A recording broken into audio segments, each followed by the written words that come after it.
quay khứ đi đỡ nó nói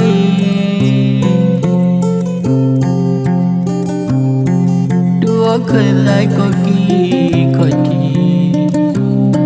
đi lên thôi nơi có kỳ phò ni nó bài đó lực cô mua khó đi đi lên đôi thở đi khi lời nói lấy tùy su lên đi lù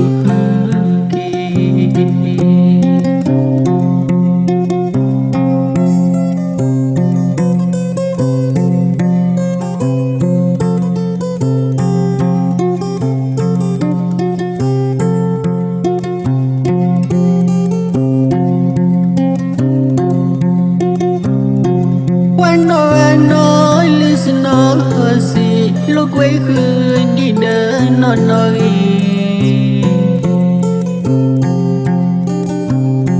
đua khơi lại có kỳ có đi đi lên thôi nơi có kỳ phò ni nó bài đó lực cô mua khó đi đi lên đôi thở đi khi lời